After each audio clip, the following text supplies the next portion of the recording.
Well, hello, class, and welcome to Moody Bible Distance Learning. This is a directed study in social and behavioral sciences for 1 credit. This is your fearless leader, Professor Jeff, and we are starting week 3. So you have 2 papers due in 8 weeks. Hopefully you have started reading your books and you have started your papers. At least one of you has sent it in.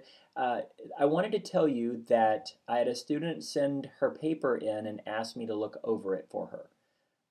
I want you to know that that's okay. I'm very picky about grammar and sentence structure and misspelling. That's kind of my pet peeve. So it's probably better to send it in a draft and just let me look at it and make sure you're on the right track. And I'm fine. I'm fine to do that. I don't have a problem with that at all. So I just wanted to do a quick video to remind you we are week 3, so week 4 is coming. That's halfway through. Please do not procrastinate to the end. Make sure that you do your due diligence and do the best job that you can, even though it's a 1 credit class. Make these 2 papers really some of your best work, and everything will work out great. So I wanted to encourage you that in another one of my classes, we're actually talking about sin. And I wanted to ask you this question because it's a question that was posed to us in a book that we're reading. Do you grieve over sin?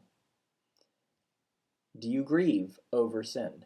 And I think when I first heard the question, I'm like, of course I do. Kind of challenging. Do I really? Uh, hmm.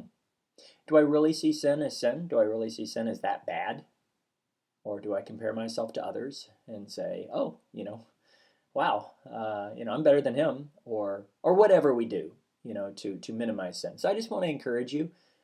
We are to grieve over our sin, but then we are to rejoice in the fact that Jesus took care of that sin for us on the cross and set us free.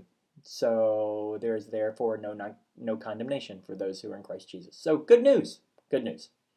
If you have any questions, comments, or prayer requests, please let me know. Onward and upwards.